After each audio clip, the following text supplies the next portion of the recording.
Hello, everyone. Welcome to New Wave. And I'm joined today by a very eminent historian based in Lahore, Pakistan, Usman Qasmi, who's also a professor of history at the Lahore University of Management Sciences. He's an author of several books on various periods and facets of Pakistani history.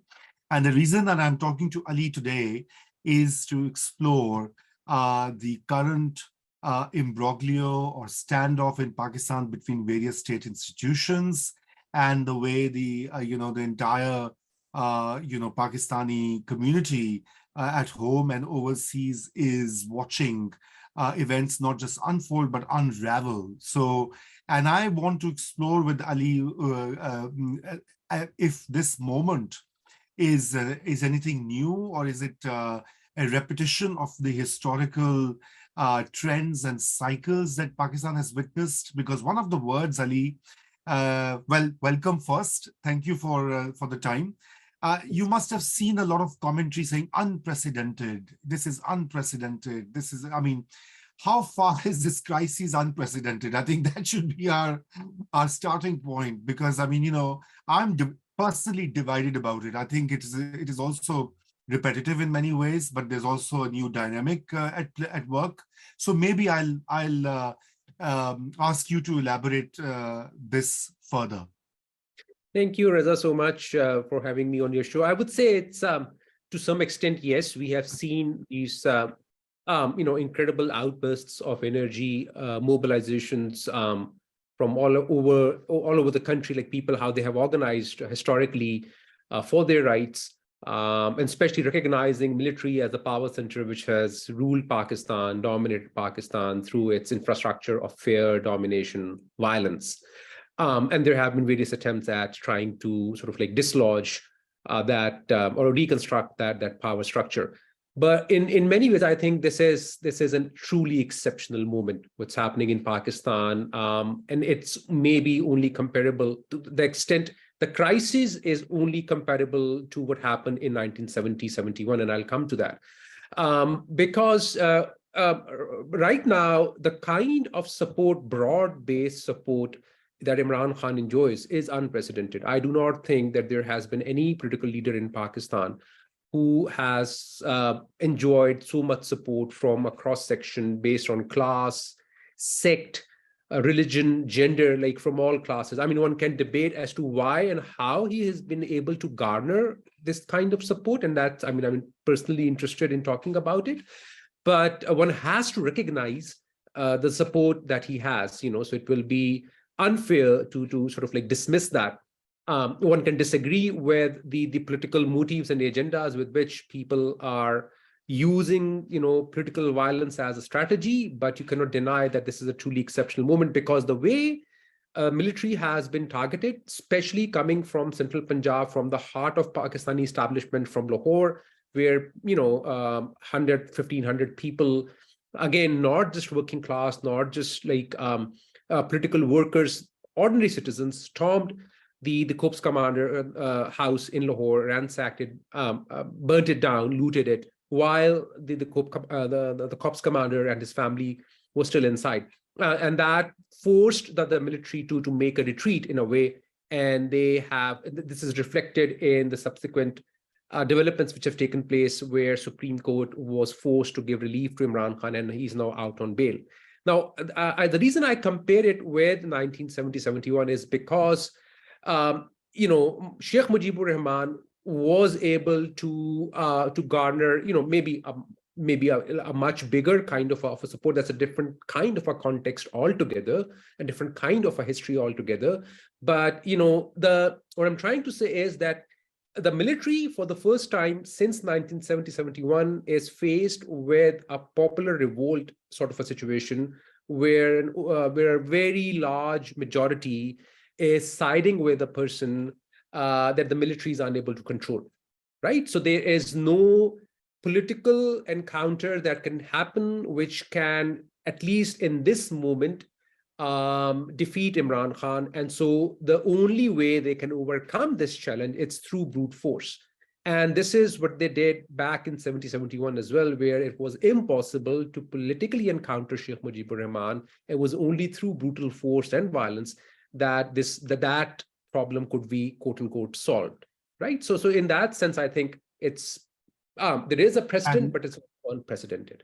but Ali, well, I mean, I agree with you, but I think the consequences of that 1970-71 crisis were terrible for Pakistan. I mean, the country, I mean, first our side committed atrocities against our own citizens in East Pakistan.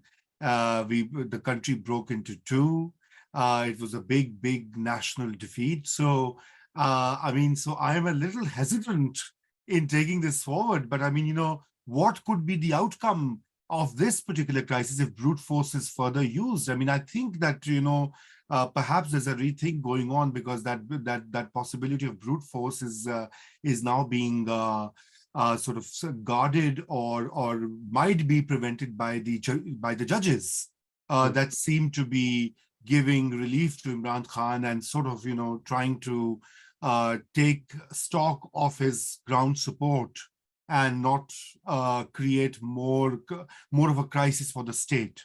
So where do you think this might go? So I think it's like I said, the context is entirely different. So that was happening back in 1971, 1,200 miles away from mainland Pakistan. People had very little clue what was happening, and you could go on and carry out a genocidal military operation and so on and so forth. And while there was actually support for that kind of an operation in West Pakistan, so this is a very different kind of a situation. The similarities are in some other way. So I do not see that level of brute force, because now again, what is unprecedented is that the challenges from the core constituency to which the military has always been, answerable.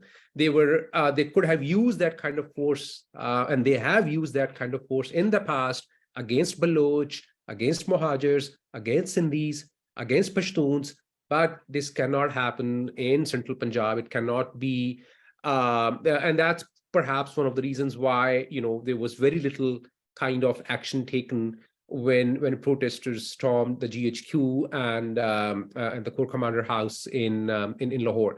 So and that is why I think that's kind of like a personal opinion and partially analysis as well, that the way it has played out, it seems to me that in this encounter, Imran Khan has emerged victorious. I do not see this continuing any further. I do not think that, and again, it's just like my hunch that the current military chief can continue with this kind of an approach, and maybe it's only a matter of time, before he loses support among his own senior leadership. Commanders, yeah. Right? So, and that maybe that's how this encounter, this drama will end, where he'll be replaced by maybe generals, another general. So Ali, what you're saying is that you foresee Imran Khan emerging victorious from this standoff, given the kind of support he has and the top army chief backing off or quitting. But that would be truly unprecedented then. I suppose the cliche is... So in the past, I would say that an army chief quitting should not be that, like, I mean, Wahid Kakar in the 1990s had to quit and resign, or so maybe I think, but the situation... General Jahangir Karamat. General Kakar as well in 92-93, when there was this confrontation between Nawaz Sharif, the then president, and then army chief. So I think both of them had to resign along with Nawaz Sharif, and that's how the crisis was solved eventually.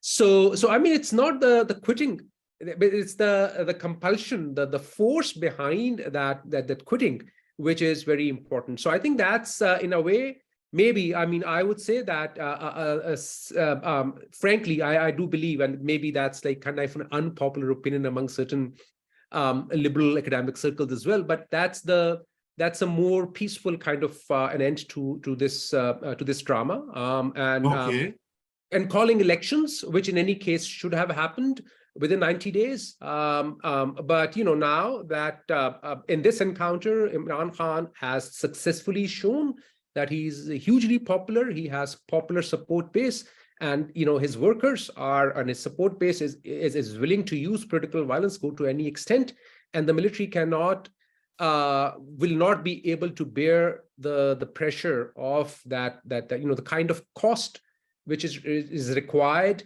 to restore its power. They cannot bear that cost. They cannot bear that cost. Okay. Now, let me, before I take this further, let me draw your attention to the 1977 standoff.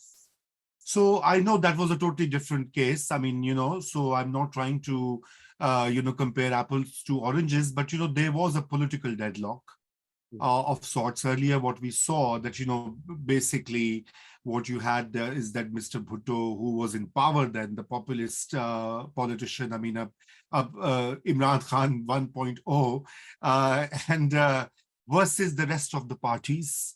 And in that particular standoff, then the military got a chance to manipulate and find a way to overthrow Bhutto, lock up the others, and take over for 11 years. Now, that particular, so earlier, people were saying that some observers were saying that, this is more reminiscent of the 1977 moment leading to a coup. Now, a lot of people are also speculating that there could be a coup d'etat, because ultimately, as you in your opening remarks said, that when such a standoff occurs, then use of brute force or authoritarian solutions become, inevitable. Unfortunately, I'm using this word with a lot of concentration, but so tell me about the 77 comparison. Again, I think I would say that the difference is the support that they have lost, the military, that the support that they have lost among their core constituency, which traditionally was that urban conservative Punjabi middle class, and back then Bhutto had alienated a lot of the trading classes, the businessmen, and the bazaar, basically. So he lost his support in that bazaar and among the traders. And that was still, and even back then in 1977, you would recall that the military had refused to take action or shoot at the protesters in Lahore, right? So while in other cases, there were still incidents of firing and how violence was being used and force was being used against the protesters, but still, the difference, the major difference is that the core constituency was looking up to the military, or was still able to sort of was against Bhutto. Bhutto did not have the support of that constituency. Yeah. Now that the core constituency itself has developed, broadened over the years, so many new professional classes, there's a rise of a new kind of a middle class. And there is a new kind of an urban mindedness, which is not limited to pockets of Punjab anymore. That urban mindedness is all over the country, in parts of Pakhtunkhwa, in Sindh, in Punjab, and so that's the new middle class, that's the new urban mindedness, which among which the Imran Khan has as a lot of support base, and the same group, and there's a huge overlap between or used to be this huge overlap between the supporters of the military and Imran Khan supporters. Right, so they already have alienated, for the time being, a major chunk of these supporters. So, and there are serious, I think, fragmentation from within the establishment, a serious sort of at least among the lower ranks, maybe, and that is a further sort of limiting the options that the military and its top leadership has in its actions against or its strategies against Imran Khan. Yeah, absolutely. I think I agree with you. This new middle class, I think I'd like you to elaborate this as well as a historical force which has emerged more so in the last 2 decades, especially with the General Musharraf's attempts to liberalize, globalize, integrate Pakistan's economy into the global economy and all, the telecom sector, the expanded private media sector, etc. I mean, and also if you look at the data, the services sector in Pakistan's economy has grown hugely in the last 2 to 3 decades, and also the trend of urbanization that you have pointed out to. So explain for our viewers, what is this new middle class? How would you, let's have a role reversal, Ali.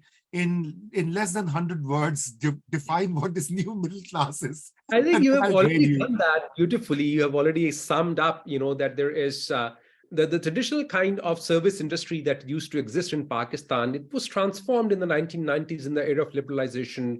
IT sector engineers, MBAs, marketing, new capital investments, especially during the early 2000s, during the initial, Pakistan becoming again a major ally in the, in the US war against terror. There's a lot of funding coming in. A lot of Pakistan is coming back. There's a flourishing of a new kind of cafe culture, I would say, which is a integral part of this new middle class lifestyle.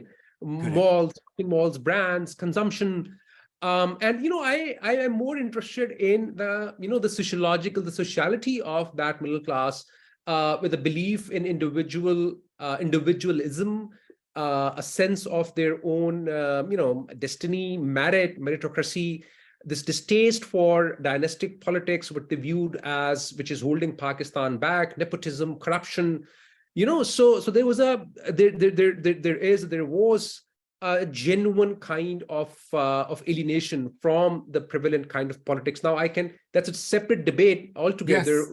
How politically aware was that judgment, right? Yes. We can have a debate on, but it did exist, existed back then. And so I think it's very unfair at times to say that as if, Imran Khan suddenly, emerged and was only because of military's support that he became popular. I would say no, he had his own charisma, he had his own popularity, but what made that popularity and charisma translate into electoral success or viability was this joint Imran Khan military partnership, which started post 2010. And what enabled that, again, is that middle class, the values of that middle class, the expansion of that middle class, the expansion of the urban mindedness of Pakistani society, and the general sort of like disappointment, despondency, because of with the traditional kind of politics which was being practiced, and the failure, I would say, or inability perhaps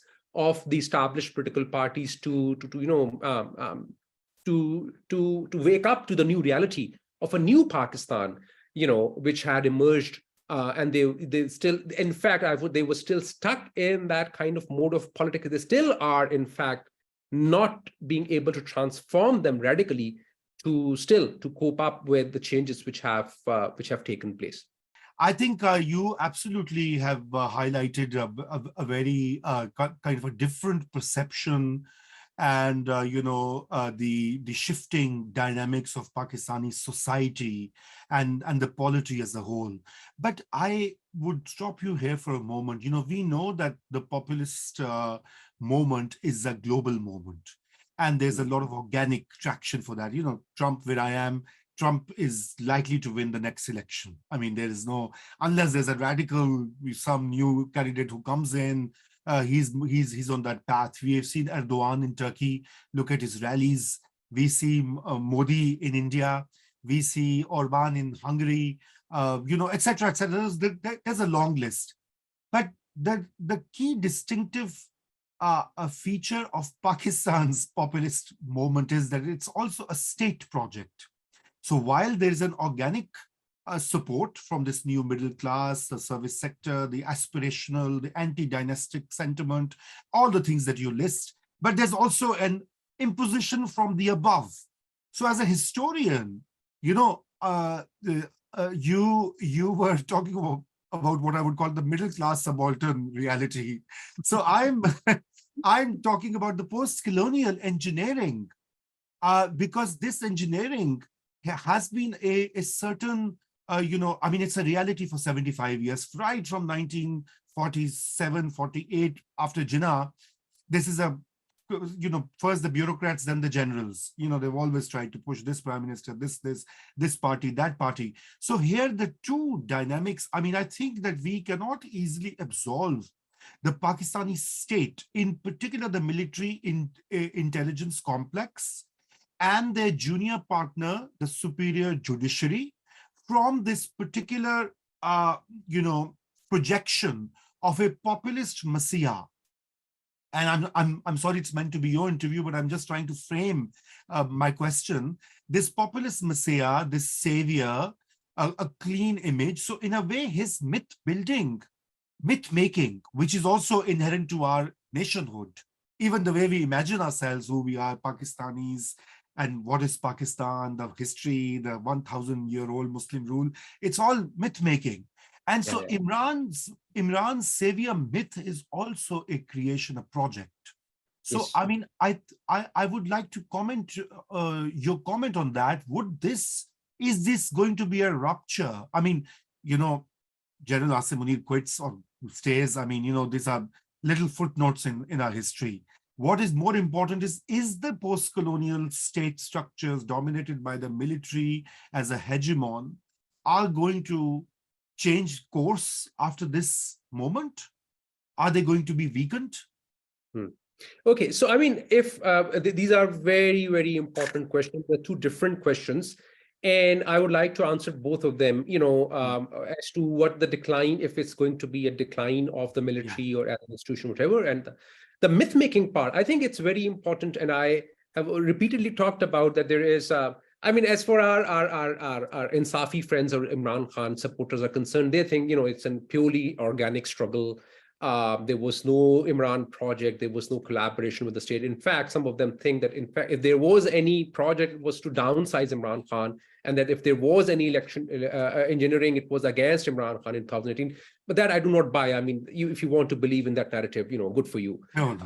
But so I think there has been, and we can agree, I think that there is a Pakistan project, there is a Pakistani nationalism project, which is based on the idea of Urdu, Islam, Muslim, this nostalgia for the empire, this 1,000-year rule that you referred to, which is it's very anti-Hindu. It's about your Muslimness overriding any other sense of identity. That is why I call it a certain kind of a one unitism, where we're all Pakistanis and our identity is defined by being Pakistanis, and any other assertion for linguistic rights as a Saraiki, as a Baloch, as a Sindhi, as a Bengali, is a suspect. It's a direct threat to the project Pakistan and the Pakistani sense of nationalism.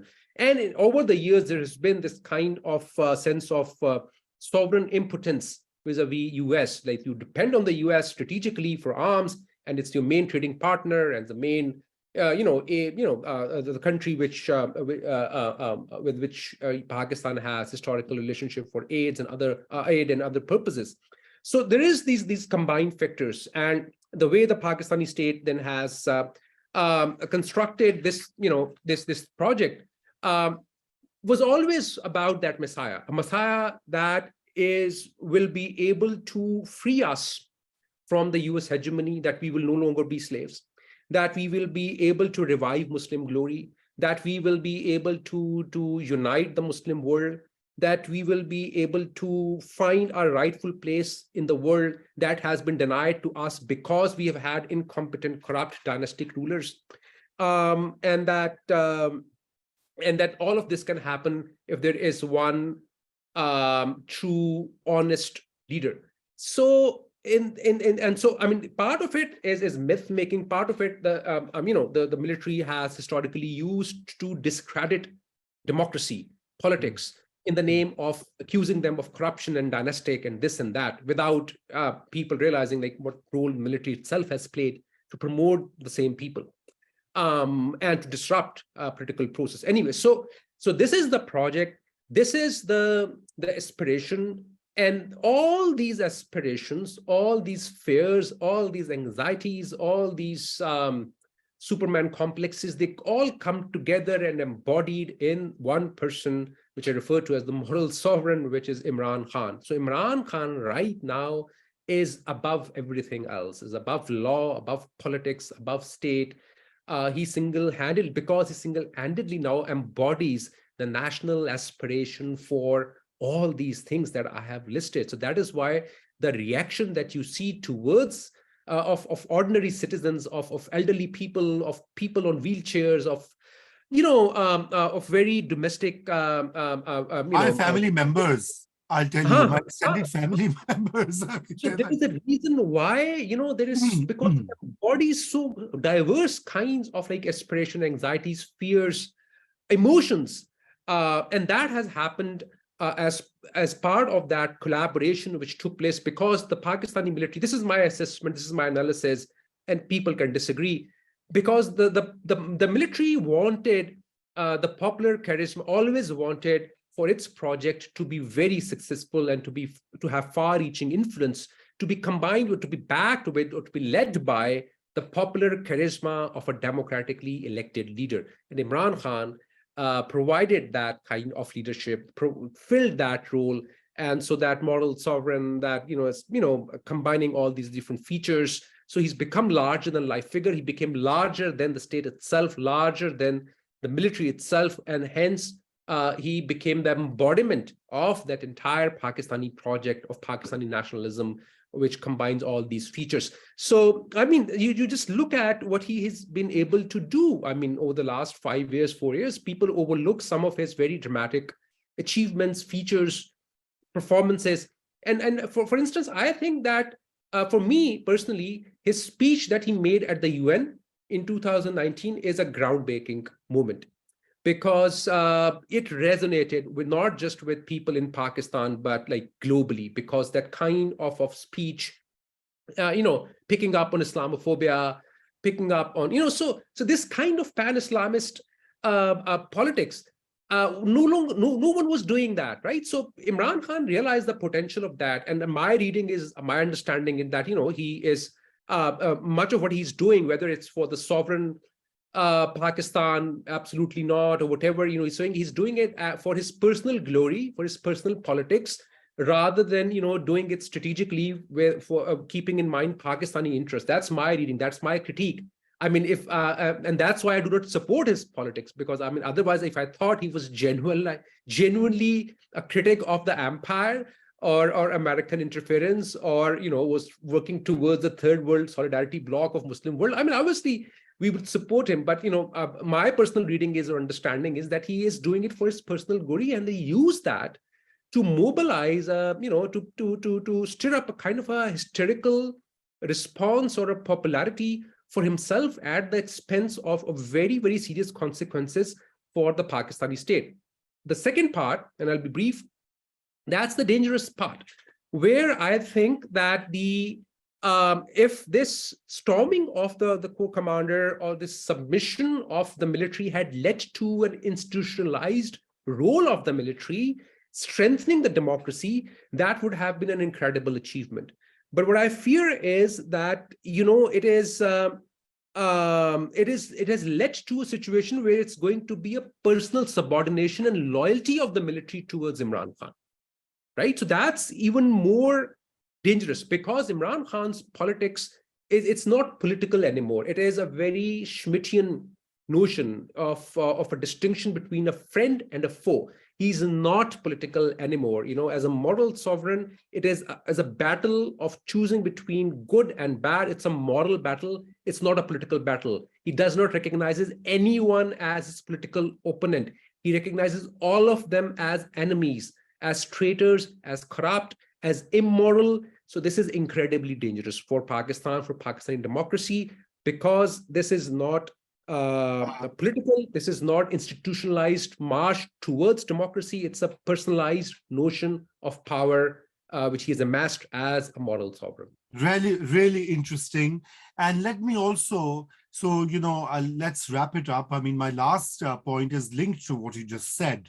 And so a lot of observers, many observers have highlighted this concern. Usually, as a Democrat, I believe that if there should be a genuine election, free election, and if Imran Khan wins by whatever margin, he should be allowed to form the government. That's, in principle, we are wedded to that. But there are many people who tell me when I say this, they're like, okay, this won't be just a new elected government, but this would be the coming of a civilian dictatorship. Now, how far are these fears valid or even legitimate? Because I mean, obviously, this time Imran will ride on a different wave, and he would be elected, independent of the military, independent of the state crutches that he was so used to earlier. And so, in a way, he would. A lot of people fear that he would like to refashion the state in his own, way and his own worldview. So I think it's the fear is very legit. That, like I said, it's not an institutionalized strengthening of democracy. This is not what, at least for me, that's not what he's doing. He's personalizing power. He's creating a pliant, more loyal, sort of like judiciary, military leadership, and all of that. But at the same time, it also, I would like to say that, I mean, it's very clear, at least for now, that he would win, I think, very clearly. But one should also keep in mind that Pakistan is a very complex society. It's a very diverse society, and it's he may not get enough support from Sindh, from Balochistan, in fact, from even like maybe South Punjab. And even if he gets absolute majority, or even if, let's say, he gets 2/3 majority, the kind of pressures, the kind of challenges that Pakistan is facing right now, they cannot be solved, they cannot be tackled by one individual or one political party. That is why it requires, coming of all political parties and a political process to take root. But again, I would insist, this can never happen with Imran Khan. Imran Khan's politics post 2010 does not recognize politics. It is based not on political opposition, it is based between friend and foe. So this is not political. He is not going to be a political leader in that sense. It is going to be, this is going to be a populist authoritarianism, and maybe the kind of challenges economically, politically that the Pakistan is facing. There is a very good chance that he will lose whatever support or he has gained. He will lose that quickly, because that happened when he came to power in 2018. By the end, if he had not been ousted, by 2021, early 2022, he was deeply unpopular, before he whipped up that, again, anti-American card, and said that there is a foreign conspiracy. That changed the scenario, really. But so there is a chance that even if he comes to power, he may not have the backing from a very diverse kind of a section. He may not, at least, and definitely he would not get absolute majority in terms of votes. And that the kind of challenges that Pakistan is facing, it will be miraculous that if he's able to retain his popularity. That's excellent, Ali. And before you go, of course, they say history has no postulates, but what can the power players, in particular, the state institutions, do at this juncture to avoid Pakistan sliding into anarchy? What would be your one line advice to them, so that we can send it right to GHQ after we upload this video? Strategic retreat. Okay, very yes. I think the temperatures, I think they have to find a way out, because otherwise this is just another anarchic situation feeding into more anarchy. So Ali, thank you so much for your time. Really grateful that I know you were busy, but we'll continue this whole discussion, because there are many side themes and sub-themes that you raised in your responses, which need to be elaborated, understood, and perhaps thrashed out in more detail, but that's for a later date. Thank you. Thank you so much.